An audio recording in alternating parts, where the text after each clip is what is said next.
मैं विवेक कुमार आपका अपने ही channel English with concept by Vivek Dhuriya channel पर आप सभी का स्वागत करता हूं। सबसे पहले दोस्तों मैं आप सभी से माफ़ी मांगना चाहता हूं।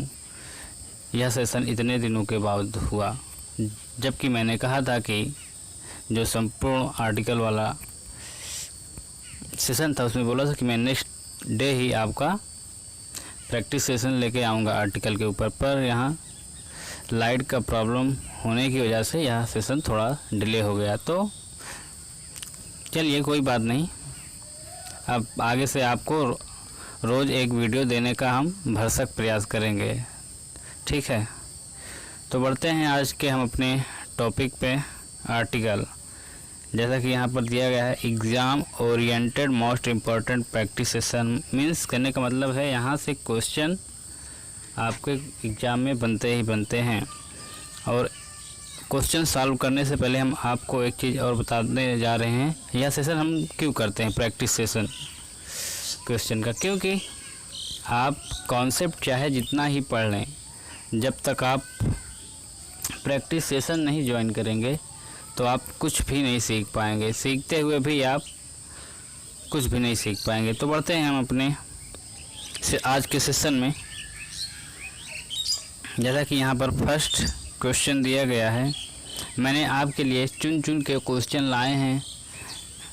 मैंने क्वेश्चन में लगभग प्रत्येक कॉन्सेप्ट एकत्रित किए हैं। आप देखिए, जैसा कि यहाँ पर फर्स्ट क्वेश्चन है, यू कैन नॉट जज her nationality but you can not deny that Gretchen is an European. जैसा कि मैंने आपसे बताया था, आपको वर्ड पे आपको नहीं जाना है कि वोवेल्स है, तो हमको वोवेल्स लेके हम एन का प्रयोग करेंगे, ए एन का, ठीक है।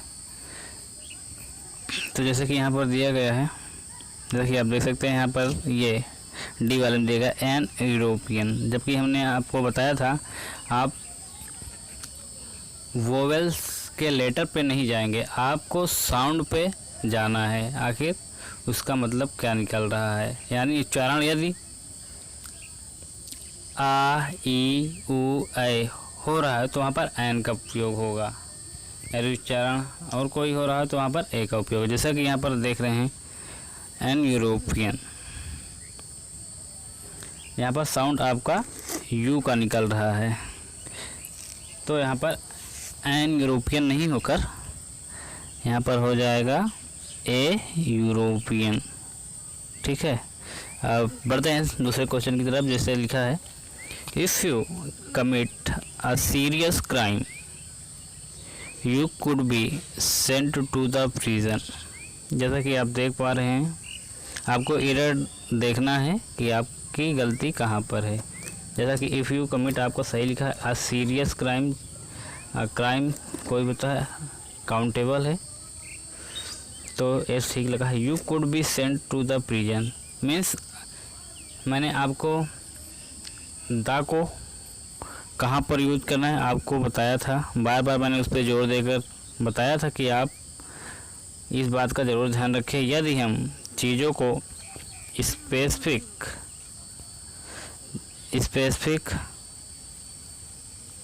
चीज़ों को स्पेसिफिक दिखाना हो तो वहाँ पर द का प्रयोग करते हैं, किंतु आप सभी जानते हैं कोई भी अगर सीरियस क्राइम करेगा तो वह जेल में ही जाएगा। तो यहाँ कोई स्पेसिफिक चीज़ नहीं है, तो यहाँ पर द प्रिजन के पहले जैसे कि लिखा है सेंट टू द जेल, तो यहाँ पर द प्रिजन ना होकर क्या हो जाएगा, प्रिजन। इसका सही होगा, if you commit a serious crime you could sent to prison. ये आपका सही सेंटेंस है। बढ़ते हैं तीसरे क्वेश्चन की तरफ। Just 1 second. इन साइंस, तीसरे क्वेश्चन जैसा कि in science the credit goes to a man who convince the world not to be the man to home the idea first occurs. जैसा कि आप देख पा रहे हैं, in science the credit goes to a man, हमको यहाँ पर गलती कहीं नहीं दिख रहा है। हु कन्विंस द वर्ल्ड, यहाँ पर भी आपको गलती नहीं दिख रही। Not to the man to home, गलती हमें सी पार्ट में मिल गई। जो कि मैंने बताया था, मैन के पहले आप दा नहीं लगाते हैं, तो दा आपको यहाँ पर नहीं लगाना है। ठीक है, ये आपको सही हो जाएगा।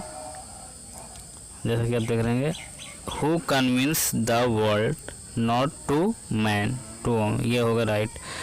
आपको बता दें, यह सेशन आपको कुछ प्रॉब्लम हो रही तो आप जो मेरा आर्टिकल का सेशन है, दोनों से आर्टिकल, ओमिशन ऑफ आर्टिकल्स और आर्टिकल, आप उसको ज़रूर से ज़रूर देख लें, आपको ज़्यादा से ज़्यादा फ़ायदा होगा। ठीक है, बढ़ते हैं नेक्स्ट क्वेश्चन की तरफ। He is unfortunate enough to loss few friends that he made during his stay at Patna, no error। आपको बताना है एरर कहाँ है,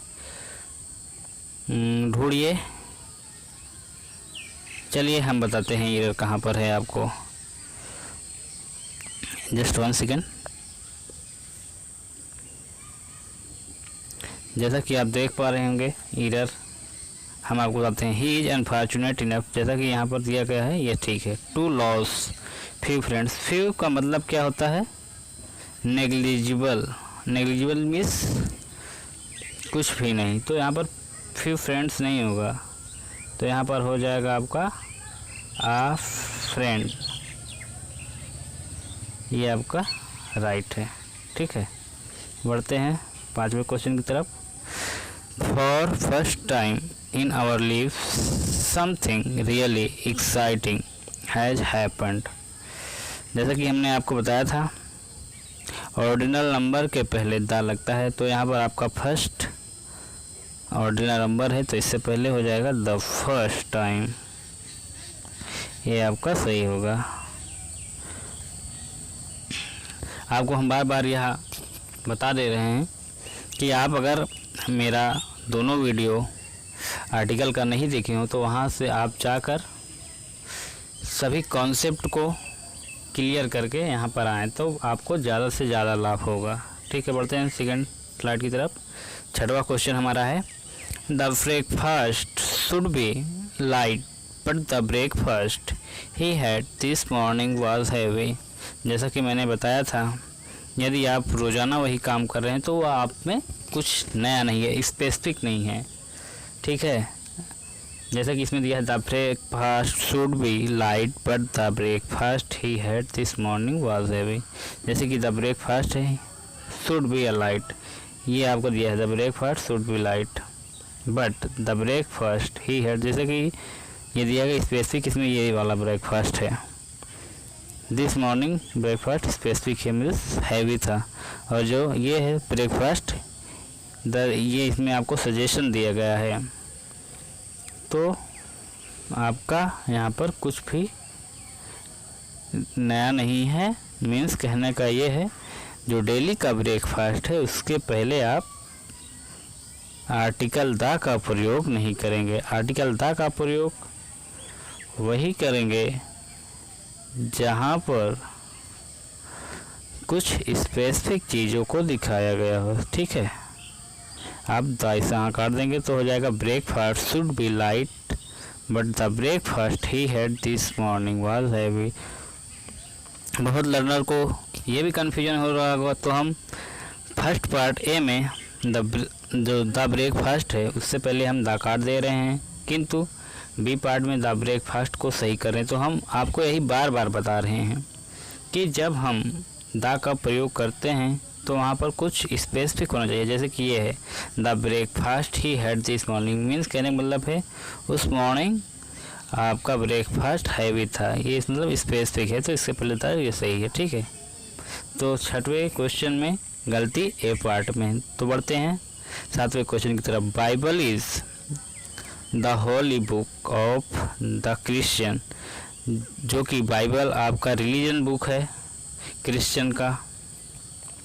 तो हमने आपको बताया था धार्मिक किताबों से पहले आप द का उपयोग करते हैं। तो बाइबल हो गया क्रिश्चियन का, कुरान हो गया मुस्लिम का, गीता हो गया हिंदू का, तो आप बाइबल के पहले द लगाएंगे। ठीक है, तो यहाँ पर बाइबल बुक को क्रॉस करेंगे तो लिखेंगे the Bible, the holy book of the Christian, ये आपको सही होगा। जैसे कि मैंने बताया था, रेगिस्तान के भी पहले आप द उपयोग करते हैं, जो कि सहारा डिजर्ट, ये सहारा डिजर्ट है जो कि बहुत ही अपने आप में सबसे बड़ा है। तो यहाँ हो जाएगा द सहारा डिजर्ट, गलती इसमें एड में ए पार्ट में है। बढ़ते हैं नेक्स्ट स्लाइड की तरफ।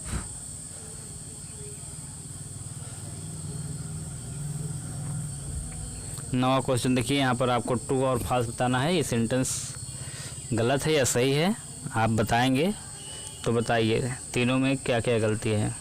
आपके पास 5 सेकंड है।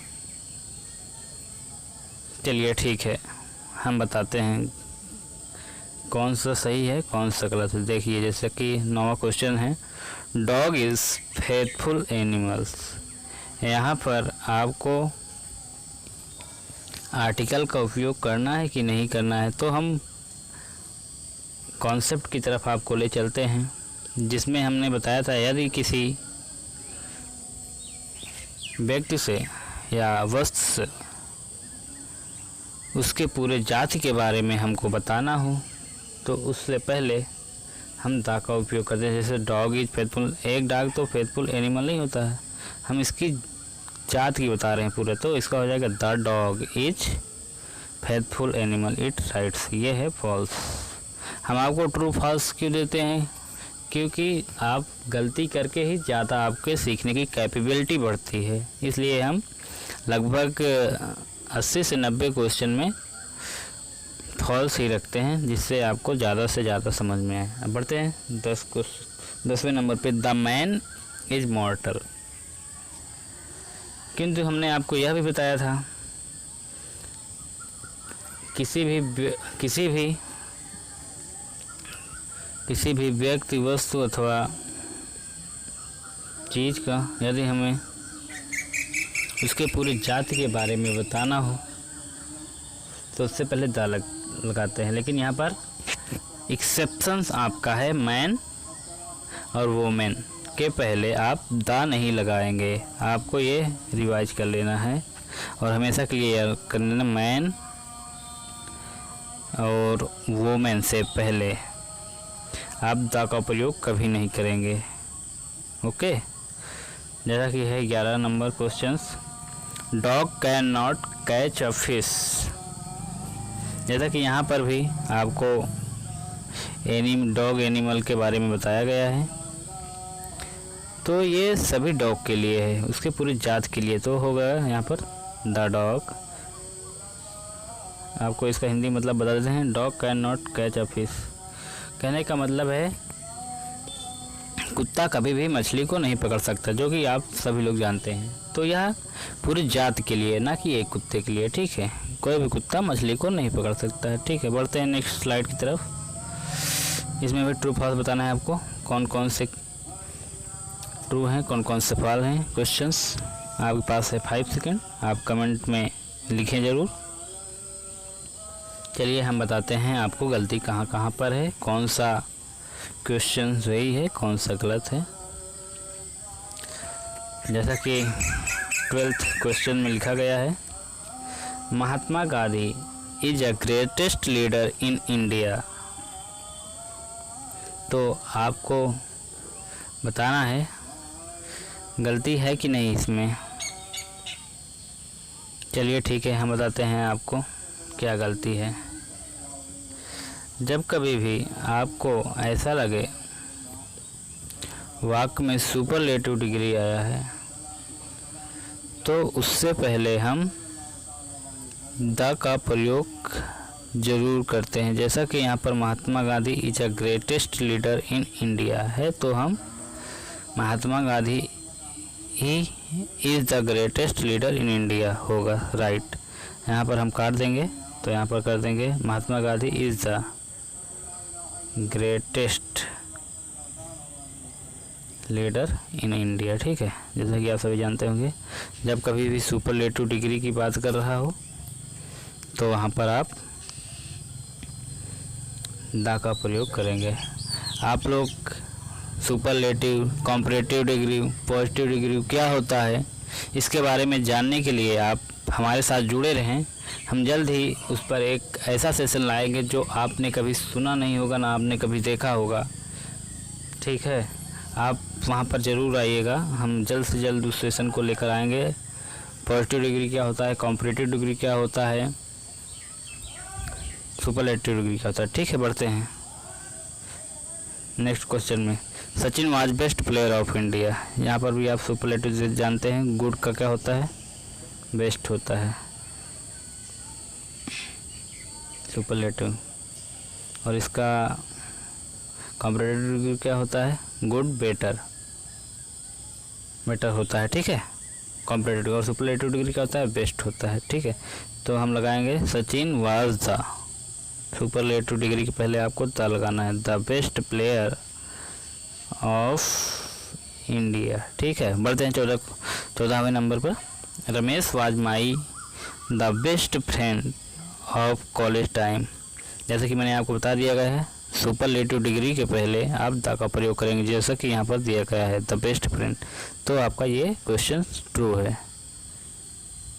बढ़ते हैं 15वें क्वेश्चन की तरफ। All the students must respect there Elder.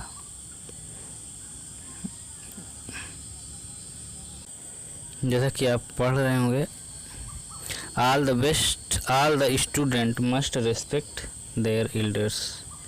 तो हम आपको कुछ वर्ड बताने जा रहे हैं जो कि आपको याद रखने हैं। ऑल जैसे हो गया,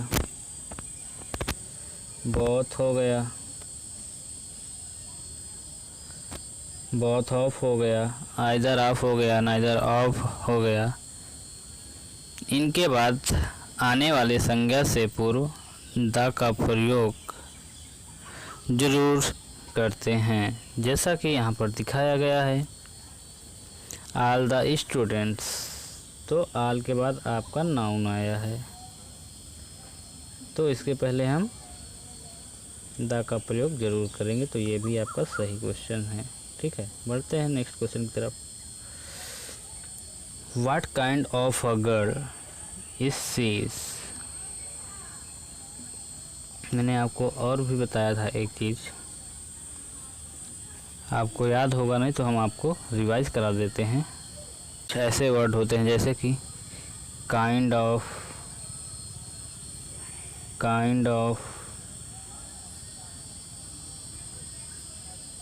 sort of, post of, position of, title of, rank of आदि के बाद आने वाले नाउन से पूर्व आर्टिकल का प्रयोग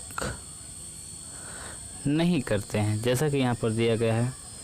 काइंड ऑफ के बाद आपका गर्ल है, जो कि एक प्रॉपर नाउन है। तो हमने आपको बताया है कि इनके बाद काइंड ऑफ हो गया, जैसे सॉर्ट ऑफ हो गया, टाइप ऑफ हो गया, पोस्ट ऑफ हो गया, पोजीशन ऑफ हो गया, टाइटल ऑफ हो गया, रैंक ऑफ हो गया। इनके बाद आने वाले संज्ञा से पूर्व हम आर्टिकल का प्रयोग नहीं करते हैं। जो जो वर्ड हमने अभी बताया उसको आप वीडियो को बैक करके आप उसको कॉपी में लिख लें, आपको हमेशा फ़ायदा देगा। तो यहाँ पर आपका ये काइंड ऑफ के बाद ये नहीं होगा, तो आपका जो व्हाट काइंड ऑफ गर्ल। तो 17वें क्वेश्चन पढ़ते हैं। Narendra Modi has been elected the PM of in. कुछ ऐसे वर्ब होते हैं जैसे कि अपॉइंट, क्राउन, इलेक्ट, मेक। इनके बाद आने वाली क्रियाओं के बाद आने वाले नाउन से पूर्व आर्टिकल का प्रयोग नहीं किया जाता है। फिर से ध्यान से सुनिए। अपॉइंट, क्राउन, इलेक्ट, मेक आदि क्रियाओं के बाद आने वाले नाउन से पूर्व आर्टिकल का प्रयोग नहीं किया जाता है, जैसा कि यहाँ पर दिया गया है 17वें क्वेश्चन में। Narendra Modi has been elected the PM. जैसा कि ये इलेक्ट है, आपको पीएम आपका नाउन हो गया, तो इससे पहले हम द का प्रयोग नहीं करेंगे, द आपको काट देना है। तो सही क्या होगा, Narendra Modi has been elected of India. 18वें क्वेश्चन की तरफ बढ़ते हैं। The nature is our best friend. आप यह भी याद रखिए, ये वेरी मोस्ट इम्पोर्टेंट क्वेश्चन है। नेचर के पहले हम कभी भी द का प्रयोग नहीं करते हैं, तो इसका सही आंसर होगा nature is our best friend. ठीक है, बढ़ते हैं नेक्स्ट स्लाइड की तरफ। हमारा 19वां क्वेश्चन है, डू नॉट मेक नॉइस। जैसा कि आप सभी जानते होंगे, हम एन का प्रयोग सिंगुलर काउंटेबल नाउन से पहले करते हैं और द का प्रयोग सिंगुलर प्लूरल काउंटेबल नाउन से पहले करते हैं। जैसा कि यहाँ पर do not make a noise, जैसा कि नॉइस आपको पता होगा, यह आपका एब्स्ट्रैक्ट नाउन है जिसको हम काउंट नहीं कर सकते हैं, अर्थात यह अनकाउंटेबल नाउन है। तो इसके पहले हम एन द का प्रयोग नहीं करते हैं, किंतु यह आपका एक्सेप्शन है।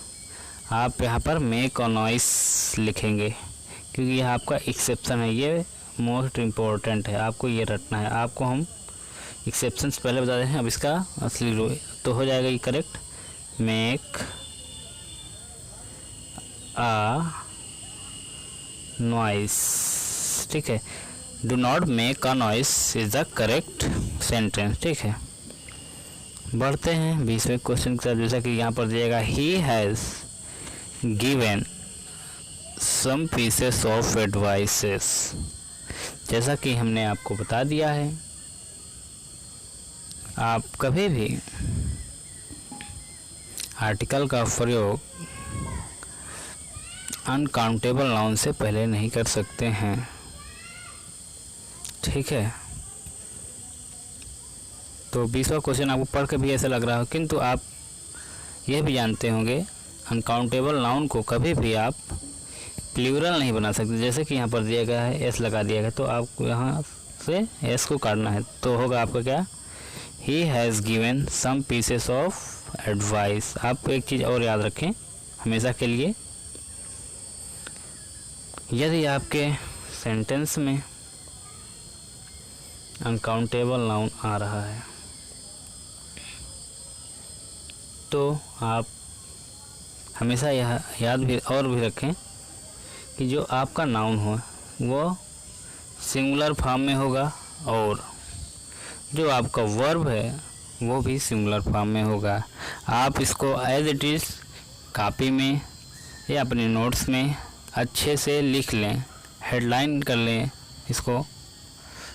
ठीक है, जैसा कि 21वां क्वेश्चन है, his hairs is silkie and black. जैसा कि आपको पता है, जैसा कि हमने अभी बताया है, आपको अनकाउंटेबल नाउन का प्लूरल आप नहीं बना सकते हैं। जैसा कि हेयर्स आपका अनकाउंटेबल नाउन है, तो यहाँ पर हेयर्स ना होके आप फेयर्स लिखेंगे। आप और भी क्या चीज़ जान सकते थे।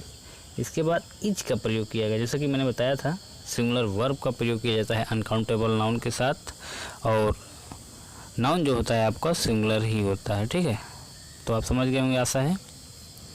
बढ़ते हैं 22वें क्वेश्चन की तरफ। Fruit is very expensive but vegetable are cheap. यहाँ पर आपको कन्फ्यूजन हो रहा होगा, आपके पास 5 सेकंड है, आप सोच के जल्दी से बताइए यहाँ पर क्या सही होगा। नहीं समझ में आया, बताते हैं। आप ये हमेशा याद कर लें, fruits as it is uncountable noun में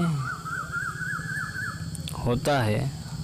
ठीक है, तो हम कभी भी फ्रूट्स नहीं लिखेंगे, तो हम बल्कि फ्रूट लिखेंगे। फ्रूट थोड़ा लिखने में प्रॉब्लम हो रही है हमको जब बनाने में वीडियो, लेकिन हम लिख देते हैं। तब भी आप लिखेंगे हमेशा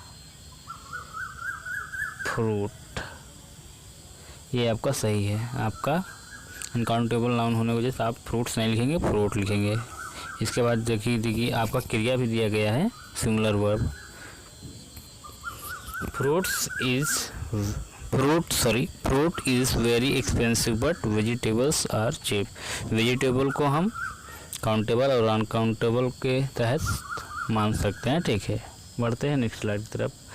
आपको जो भी डाउट हो आप कमेंट बॉक्स में अपने कमेंट ज़रूर लिखें, और आपको यह सेशन अच्छा लगा हो तो आप वीडियो को लाइक करें, शेयर करें और चैनल को हमारे सब्सक्राइब करें, जैसा कि आने वाले वीडियो इससे भी अच्छे इनोवेटिव होंगे। ठीक है, बढ़ते हैं नेक्स्ट स्लाइड की तरफ। जैसा कि यहाँ भी आपको ट्रू फॉल्स बताना है। व्हाट ग्रैंड बिल्डिंग, या सॉरी यहाँ पर ये टाइपिंग एरर है, इसके बाद ये एक्सक्लेमेटरी साइन होगा। व्हाट ग्रैंड बिल्डिंग, तो आपको यहाँ पर करना क्या है, जैसे कि मैंने बताया आपको मैंने जैसे कॉन्सेप्ट में बताया था, यदि वाक्य में वाट के बाद कोई सिंगुलर काउंटेबल नाउन आ रहा हो तो उससे पहले हम ए या एन का प्रयोग करते हैं। तो यहाँ पर आप देखिए ग्रांड बिल्डिंग जो है, ये एक बिल्डिंग है, एक नाउन, ये तो काउंटेबल है ना, तो एक्सक्लेमेटरी के बाद हमने बताया था वहाँ पर आप ए का प्रयोग जरूर करिए। तो क्या हो जाएगा आपका right answer, what a grand building. बढ़ते हैं 24वें क्वेश्चन की तरफ। जैसा कि दिया गया है, व्हाट एन इंटेलिजेंट स्टूडेंट, जैसा कि यहाँ पर दिया गया है, यह आपका जैसा कि हमने आपको बता ही दिया था, यह एक्सक्लेमेटरी सेंटेंस है, उसके बाद सिंगुलर काउंटेबल नाउन तो उससे पहले ए एन का प्रयोग करते हैं, जो कि यहाँ पर किया गया है। तो ये आपका राइट है, ट्रू है। अब बढ़ते हैं 25वें नंबर पे। English defeated the French.